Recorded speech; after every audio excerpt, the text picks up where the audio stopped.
What is going on, guys?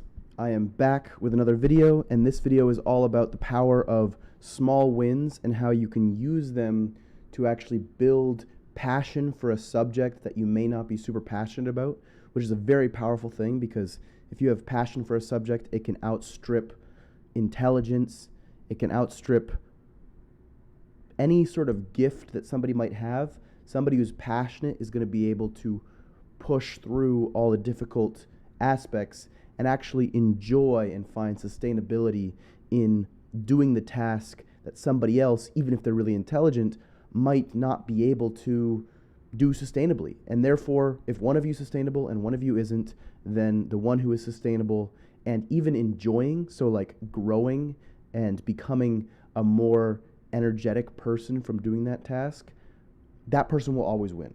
There's just no, with a long enough time horizon. Maybe in the short run, I'm getting ahead of myself. So this video is all about the power of small wins, and I'm going to talk about the benefits of small wins, just so that I can get you excited about them. And then I'm going to actually tell you my step-by-step process on how to achieve a small win, because you might be like, cool, small wins are great, but how do I actually get a small win, and what does that actually look like? So I'm going to walk you through step by step each of those things. So I talked about this a bit, but the power of small wins is gigantic. There's this thing like, big fish, little pond, and a lot of the people who have the most success in life, they actually start as being a big fish in a little pond, because when you are like the big fish in a little pond, it really builds confidence fast, right? You get a lot of wins because the people around you, you're not competing with like the best of the best.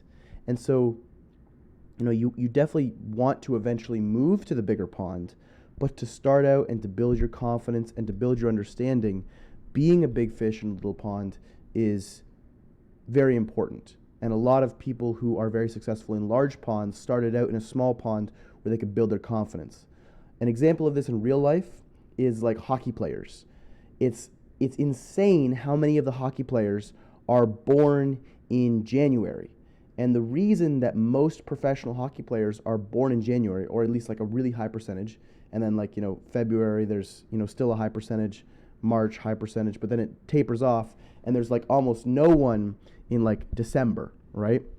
And the reason for that is because these kids, when they're first starting out, in the first little stages, like they're 6 years old and they're playing hockey and I don't really know how hockey works, but like little league or whatever, they have basically 12 months over the kids who are born in December.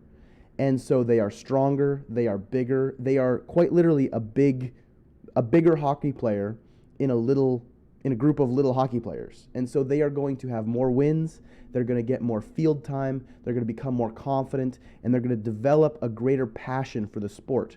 So it's not like they were born to play hockey, but they were born in a season that lines up with when hockey is played, and so therefore they develop this passion, which gives you a lot of hope for being able to actually choose your passions by actively choosing where you can get small wins. All right? So in my personal life, I have a great passion for the gym, for working out, right? I love building muscle, right? And I think that a big portion of why I love it so much is because I was kind of built for it from the start, and I started out in a place with a bunch of other really small people, and then because of either my genetics or whatever, my general enjoyment of going to the gym, and I got these little wins to start out, right? I can remember like getting my first bench press of 225 or 135, or just going with my friends and having a great time. Like these little wins can develop passions, and then those passions can grow and develop over time and become stronger. All right? Because when you become more passionate, you get bigger wins, and when you get bigger wins, you become more passionate. And so it's really, I'm going to talk about how to get small wins in new areas in just a second. So that's an example from real life, an example from me. So, you can look in your own life and the things that you are most passionate about And if you don't have anything that comes to mind, then that's totally fine, right? We live in a world that's very disjointed, and a lot of people, are kind of just sucked onto their phone. And so this is a very important video for you because it's great to develop passions, and it's going to help you get a lot further in life and contribute value to the world. So I talked about, the power of small wins, building passion for a subject.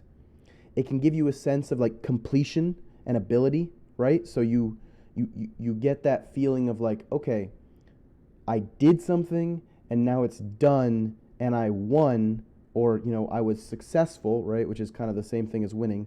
And so you don't get that like cognitive burden of knowing that you need to do something.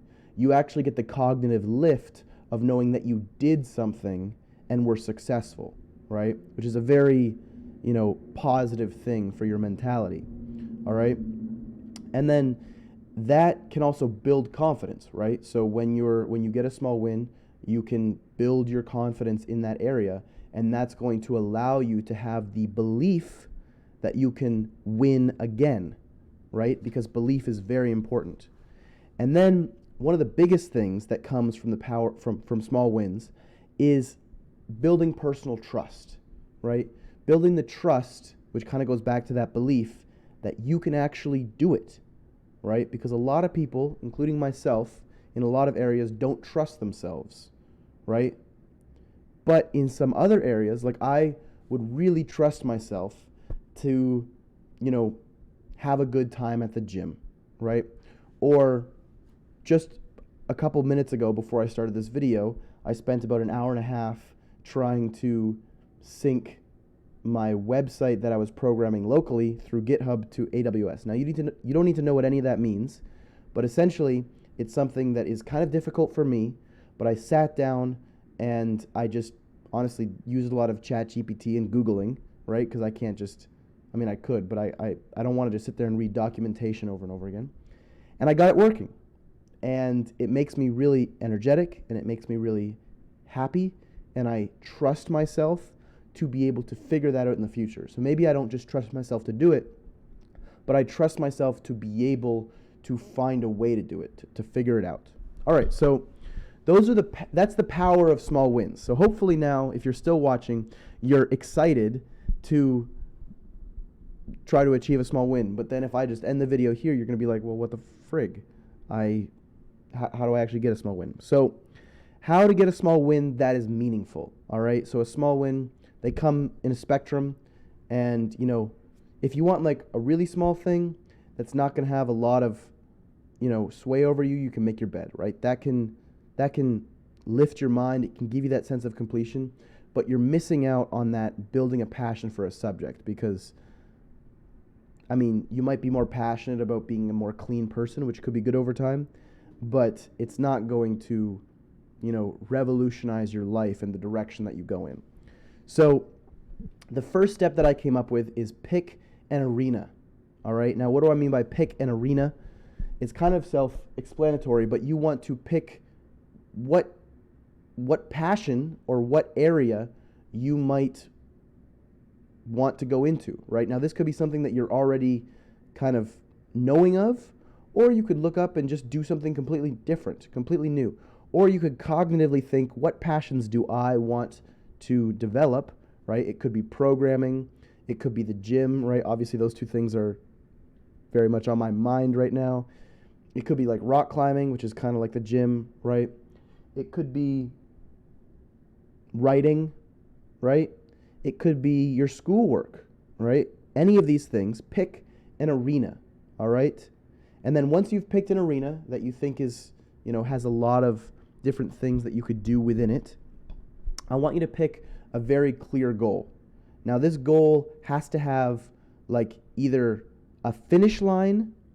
Well, that's it. It has to have a finish line, all right? Because then if you can't cross the finish line, you can't win, all right? So if you're like, I want to get good at coding, there's no finish line there. There's no point in which you're like, oh, I got good at coding. And also, that's a massive race, right? Or, oh, I want to get good at climbing. Like, avoid saying blanket statements. You need to say something very specific. Like, if you're climbing, You go to the climbing gym, you ask somebody what's like a good route for a beginner, right? And then you set that as your goal. I want to climb this route, right? Or if you're programming and you like kind of already know what you're doing, you could say, I want to, do what I did, which is like, I want to make a website that is available to anybody anywhere using Amazon Web Services. That's a very specific thing, but that's almost exactly it, right? I want to make a website, right? I want to make a program that plays tic-tac-toe in my console, right? Or if you want to go to the gym, I want to go to the gym and I want to say hi to one person. This is something that I do a lot. Say hi to someone new. And I want to do, 50 reps, 50 push-ups, right? Boom, 50 push-ups. That's a finish line, all right? So, first thing, pick an arena. Second thing, set a clear goal with a finish line, all right?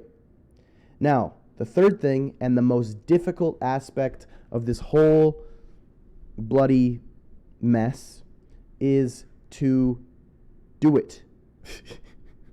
It's really hard because it is.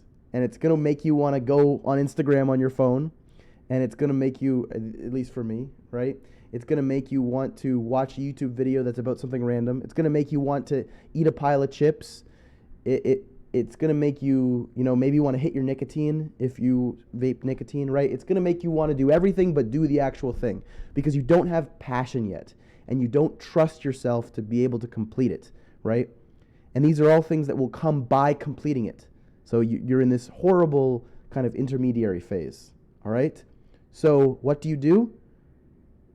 You hopefully hope that you set a small enough finish line, right, where you can overcome that and get that little win.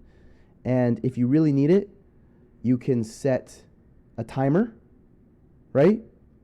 You can just set a timer for 30 minutes, 20 minutes, 5 minutes, 10 minutes, 2 hours, 3 hours, 4 hours, 8 hours, right? As long people have different levels of attention spans and people have different levels of commitment, the shortest possible time, the longest possible time that you will actually be able to sit there and work on whatever it is. And don't push yourself here, right? Like literally, if you're thinking like I can do an hour, you probably will only effectively do like 20 minutes, right? Now maybe that's me just not believing in you. Prove me wrong, right? But work towards your thing, set a realistic time frame, and just work towards it for that time, all right? And work towards it until you cross the finish line, all right? Now, this is critical. If you do not cross the finish line, it will actually not only be for nothing, it will be negative, all right? It's actually the opposite. So you will lose passion for the subject you're doing, right? You will not have a sense of completion and ability. You'll have just another thing on your mind that will be sitting there uncompleted, all right? You will lose confidence, all right? It will drain your energy, and you will lose trust in yourself, all right? So if you don't cross the finish line, all the benefits of a small win actually go the opposite way. And you lose stock in each one of those respective categories. So what does that mean? It means cross the finish line, all right? Do the thing. And if you can't, like if you actually set yourself a goal that is too difficult, zoom out, understand that it's not personal, right? This isn't about you. It never was, all right? It's not about any of us. This is just life, all right? It's okay. It doesn't mean you're a crappy person. You just weren't able to do some random thing that you set your mind to, all right? So what do you do now? You don't go scroll YouTube. You don't do whatever vice you feel like doing whenever you feel like you're a failure, all right? You set a smaller goal, possibly in the same arena, right? In fact, you should probably stick to that arena because you don't want to, hate that arena for the rest of your life, or slowly develop a dislike for it because you don't get enough wins. And set a smaller goal with this specific finish line, and then work on that, and then complete that. All right? So that is my power of small wins video. I hope you guys enjoyed. I really like this video. So, if you liked it, drop a like, drop a comment, share it with someone. Oh my goodness, I'm asking so many things. And yeah. And if you're not already, subscribe. I make a lot of videos where I just kind of talk at the camera like this. So if you like that and you want to sit down with a cup of water and make yourself better, this is the channel for you. Yeah. So until next time, peace.